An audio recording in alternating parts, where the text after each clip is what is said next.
I am honored, Baba, to read your eulogy. May the Lord give me peace and give peace that transcends all understanding to us, your orphans. Raila Molo Odinga is truly a once-in-a-generation leader, a man whose ideals transcended politics and whose legacy will shape Kenya's destiny for generations to come. President William Ruto announced the demise of former Premier on 15th October 2025. On the 15th October 2025, the mortal journey of the Right Honorable Raila Amolo Odinga came to an end.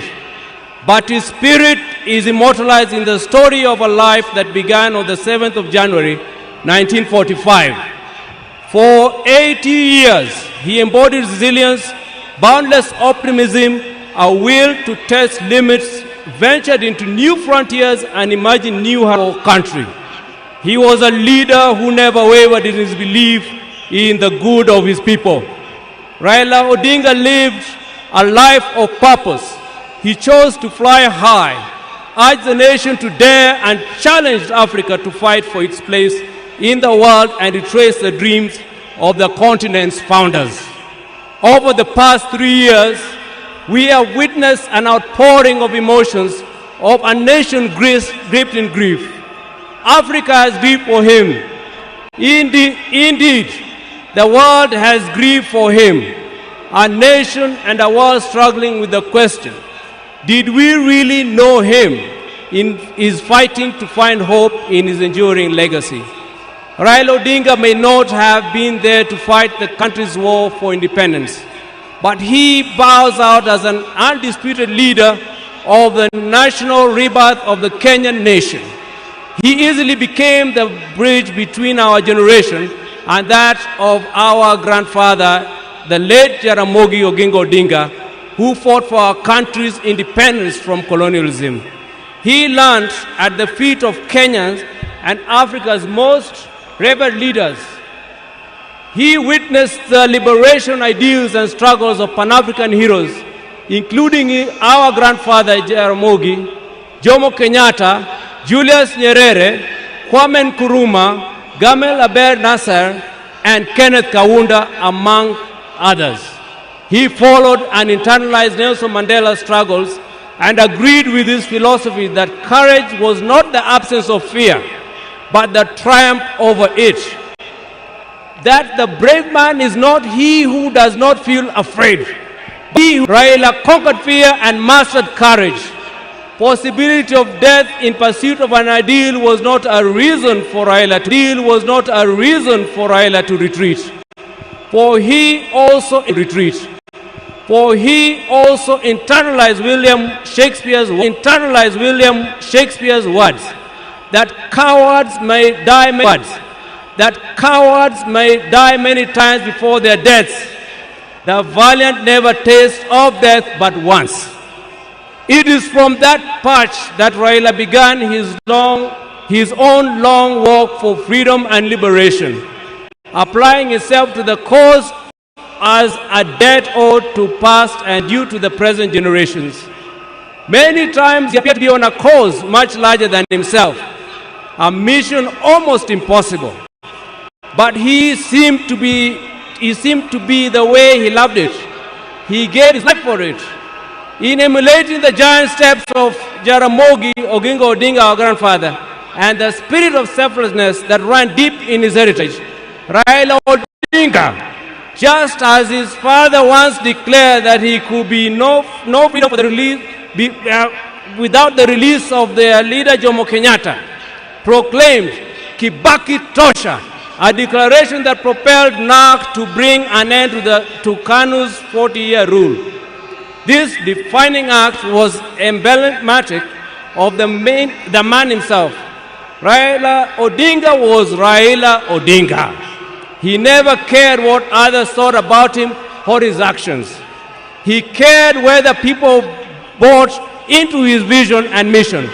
Once he felt he had the mandate of the people, there will be no turning back. In the process, he became Kenya's ultimate political prisoner and one of Africa's best-known freedom fighters. a dedicated and down-to-earth servant of the people of Kenya, a headache to the corrupt elite, and a beacon of hope for those struggling for freedom, not only in Kenya, but across Africa and beyond. Generations to come will honor him and offer gratitude. Raila Odinga cared deeply about Africa and worried eternally about its decline. For that, he applied himself to peace and reconciliation missions across the continent whenever called upon. During the 90s, he worked closely with the International Republican Institute as a resource person for peace and conflict resolution in the then war-torn countries of Mozambique and Burundi, and offered similar support to peaceful electoral processes in Nigeria and Zimbabwe. He mastered Africa's conflicts and the forces and issues behind them. The highest executive position he ever rose to was that of Prime Minister of the Republic of Kenya, following the signing of a National Accord and Reconciliation Act 2008, which created the office to facilitate power sharing after the controversial 2007 elections. Earlier, he had served as Member of Parliament for Lang'ata constituency within the city of Nairobi from 1992. However, the hallmark of Raila's life and career was not in executive mansions and offices. It was in the struggle for freedom and democracy in Kenya and across Africa, many times telling the continent's dictators to set their people free. It earned him outright enemies, cynical friends, and admirers in Africa and beyond. It is this record that saw him appointed Special Peace Envoy of the African Union in February 2011, following the post-election crisis in Cote d'Ivoire. He juggled politics, entrepreneurship, scholarship with ease. Besides his career in politics, Mr. Ondinga is also a successful businessman and entrepreneur, having founded the flagship family business, East Africa Spectre, a manufacturer of gas cylinders for Kenya and the East African region. Subsequently, he founded Spectre International, also known as the popularly known as the molasses plant. Before that, he had taught at the University of Nairobi's Department of Mechanical Engineering between 1970 and 1974, and served at the Kenya Bureau of Standards, which he was instrumental in establishing. Even as he pursued all these careers, Raila understood that social, political, and economic changes in a country came through politics, and that although all politics is local, politics is also substantially international. So even as he appeared to be rabble-rousing in the trenches of Kibra and Kondele, he understood that an hour comes when he needed to dust himself off and sit in boardrooms or take a plane to global capitals to negotiate politics and policies. He did that effortlessly, moving from dusty Kamkunji grounds to a meeting in diplomatic circuits of the country within the hour. It was normal for Raila to be tear-gassed, water-hosed, and even shot at, only for him to show up at the boardroom for meetings with his tormentors as if torture at the field did not happen. He understood the place of man-to-man negotiations in the quest to influence policy and power. Raila disagreed fundamentally with many politicians about the state of the Kenyan nation and how to transform it. But those disagreements never stopped him from sitting down with those he disagreed with or sympathizing with the views of fellow politicians. Raila believed in political parties as vehicles for advancing democracy and good governance. It is upon this belief that he was founder member of the Forum for Restoration of Democracy, FORD, later FORD Kenya in 1991, the National Democratic Party, NDP, in 1996, and the Liberal Democratic Party, LDP, in 1997. And in 2005, his present political vehicle, the Orange Democratic Party of Kenya, ODM.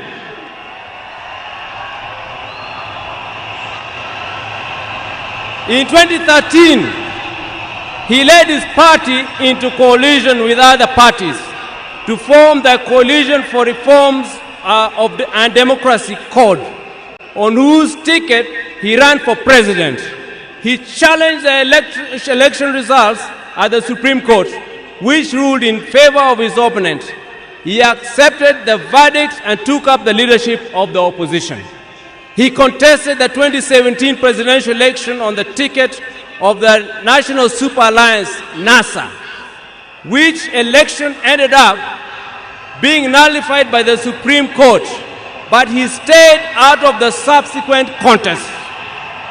Mr. Ondinga was again picked by his coalition, Azimio la Umoja One Kenya Coalition Party, for the presidency in 2022, whose results were confirmed against him by the Supreme Court. He accepted the verdict and has led the opposition coalition. Raila's early life prepared him to be a consummate African and citizen of the world, with early education in Kisumu and Siaya before leaving for Germany, where he began his high school education at the Herder Institute of Leipzig. He later transitioned to the Otto von Gutenberg University in Magdeburg, in the then East Germany, where he obtained a Master of Science in Mechanical Engineering, specializing in production technology. In February 2024, Raila visited and extensively toured the two institutions, reliving his days there and recalling that when he arrived in Otto von Gutenberg, there was not more than 5 black students in the whole college. As a leader, Raila believed in and exercised unity,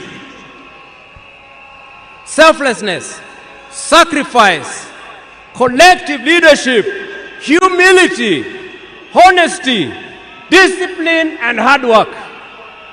Other than Kenya, Raila's other greater love was Africa. He celebrated the continent's potential and mourned its poverty. He mourned the death of leadership on the continent and felt the pain of its people being left behind by less endowed regions of the world because of failure of leadership.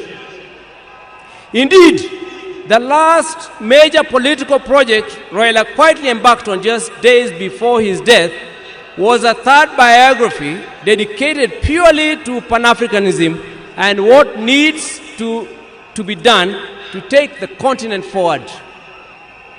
In October 2018, Raila was appointed as the African Union High Representative for Infrastructure Development in Africa. He moved into the position with the swiftness and certainty of fish in water. He named the continental highway networks corridors, railways and airports as if they were in Kenya. He was at ease with Africa's trade deficit figures in comparison to other parts of the world.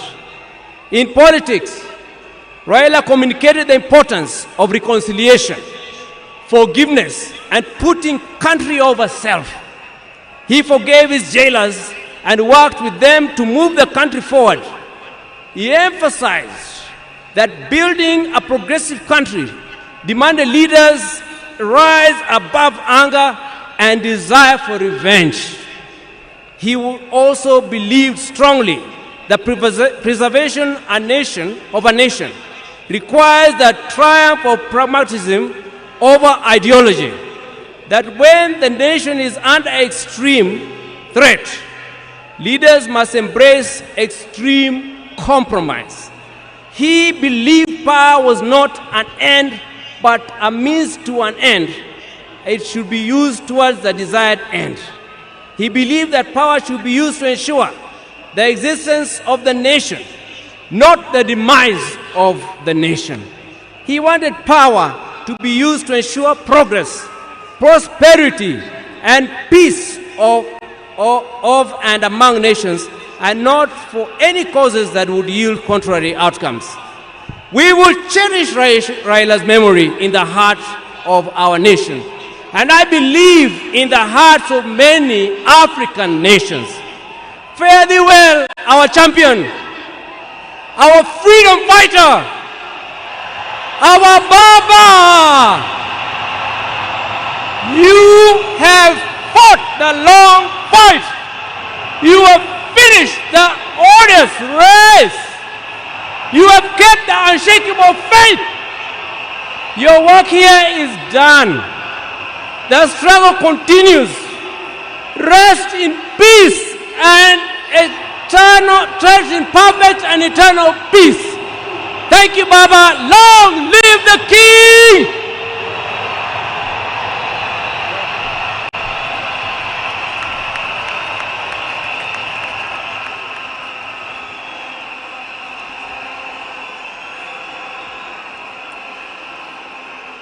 Thank you.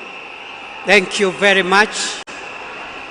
We are going now to receive the following family members to eulogize their father, Winnie Odinga, Raila Odinga Jr., Rosemary Odinga, and later on, Mama Ida, and Mzee Senator Dr. Oburu Oginga will close that chapter on the family tributes.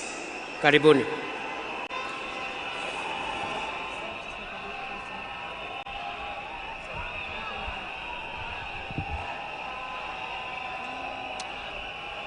Hello? Hello? Hello?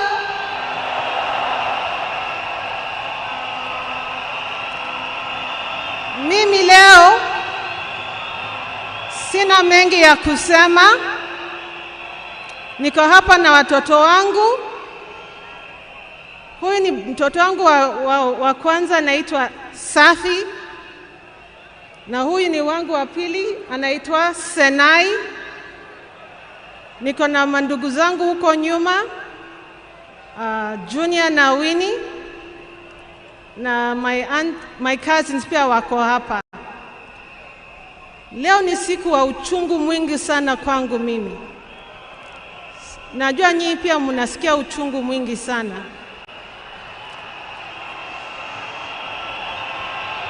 Kwa sababu hata baba alikuwa baba wetu, alikuwa baba zetu sote. Naomba niseme machache kwa Kiingereza tafadhali. Ladies and gentlemen, of course all protocols observed. I'm a bit today I'm feeling very, very sad. I did not anticipate to speak today, and there's so much I can say about Baba, but at the same time, we don't have enough time for me to say it all. To me, he was my advisor. He was a friend. He was also someone who understood me very well, and my children and my siblings. I remember the day I received the message. I was seated on the table, just finished my breakfast, and then my brother Junior called me, and he asked me where I was, and I told him, nimekaa kwa meza, I'm seated at the table. And then he asked me to sit down. And I asked myself, now do I sit on the floor, or sitting on the table, or the seat at the table is good enough? I was so confused. But then Junior then told me